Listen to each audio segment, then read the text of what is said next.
In 1934, troops of the Chinese warlord Ma Zhongying, supported by the Kuomintang government of the Republic of China, were close to defeating the Soviet client and fellow warlord Chiang Kai during the Battle of Urumqi, in the Kumil Rebellion, which was a rebellion of Kumilic Uyghurs from 1931 to 1934. In 1934, two brigades of about 7,000 Soviet GPU troops, backed by tanks, airplanes and artillery with mustard gas, crossed the border to assist Chiang Kai in taking control of Xinjiang. The two Soviet brigades were named Altayski and Tarbakhatayski. Chiang's Manchurian army was being severely beaten by an alliance of the Han Chinese army, led by General Zhang Piyuan, and the new 36th Division, led by Ma Zhongying.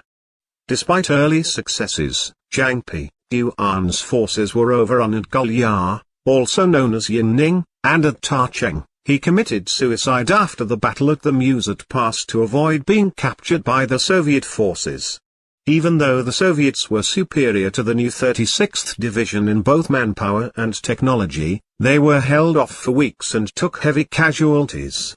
The new 36th Division managed to halt the Soviet forces from supplying Chiang Kai with military equipment.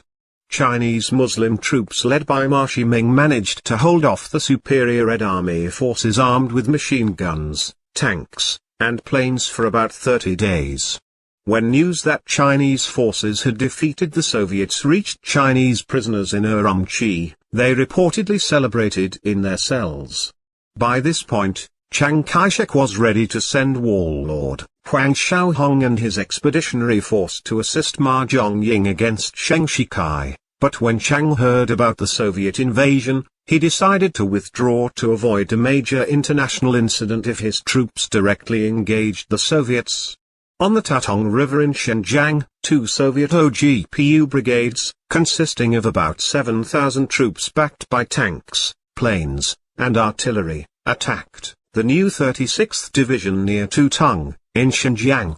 The battle raged for several weeks along the frozen Tutong River. The new 36th Division troops, camouflaged in sheepskins in the snow, stormed Soviet machine gun posts with swords to thwart the Soviet pincer attack. Soviet planes bombed the new 36th Division with mustard gas. Both sides suffered heavy casualties, and Ma Zhongying ordered their 36th Division to withdraw. Ma and his troops were chased by groups of White Russian, Mongol, and collaborationist Chinese forces. As he retreated, Ma encountered a Soviet armored car column of a few hundred soldiers near Dawencheng. The 36th Division nearly wiped out the entire column, after engaging the Soviets in fierce combat. When the White Russian forces showed up, Ma withdrew once again. During Ma's retreat, he and 40 of his Chinese Muslim troops, fully armed, hijacked lorries at gunpoint from the Swedish explorer Sven Hedin, who was on an expedition from the KMT government of China. When Hedin showed him his passports from Nanjing, Ma Zhongying's men, who were technically under Nanjing's command, responded with, "This has nothing to do with Nanking. There's a war on, here, and no passports are valid in wartime." The Chinese Muslim forces reminded Hedin that since they were serving Nanjing too, and the lorries should be put under their command. Hedin and his party were detained in the Korla region of Xinjiang by Soviet and White Russian forces. The White Russian forces first advanced from Dawencheng and then to Korla via Toksan and Karashar. The Torgut Mongol forces and Russian army marched into Korla on March 16, 1934. Ma's retreating army often hijacked lorries to speed up their retreat.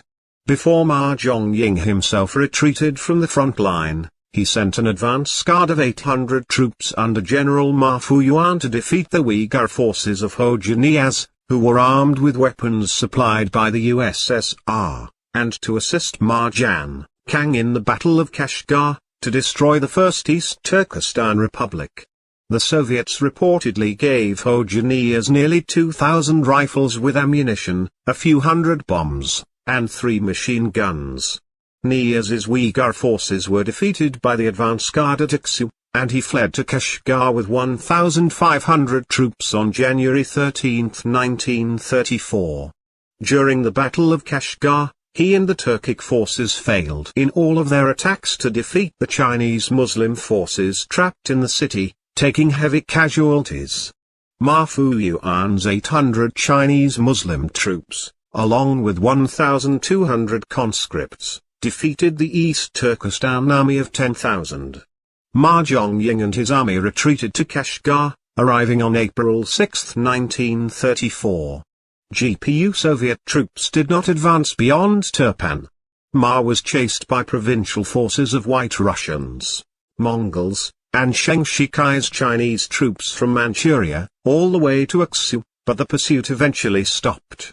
Ma arrived in Aksu in Sven Hedin's hijacked lorry, with the last of his army, the rear guard, behind the advance guard. Ma Zhongying told the British consulate in Kashgar that he immediately required assistance against the Soviets, pointing out that he owed allegiance to the Chinese government, and that he intended to save Xinjiang from the grip of the Soviet Union. A warlord named Ma Hushan directed the defense against the provincial forces. Bombing runs continued at Maralbashi in June 1934, and Ma Zhongying ordered his forces to shift from Kashgar to Khotan.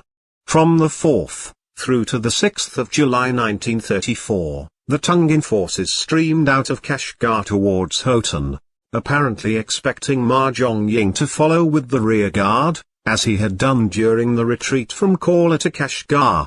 However, Ma himself crossed the border into the Soviet Union and was never heard from again.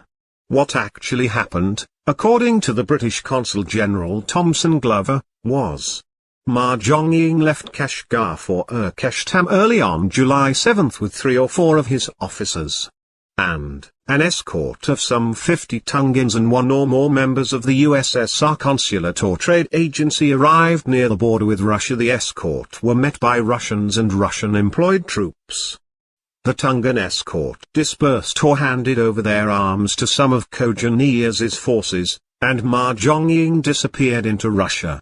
Vice-British Consul General in Kashgar in 1937, M.C. Gillett, who travelled to Tunganistan in 1937, and interviewed Ma Hushan, then the commander of 36th Division, reported that Ma Zhongying went to the Soviet Union as a hostage to prevent the further punishment of his troops.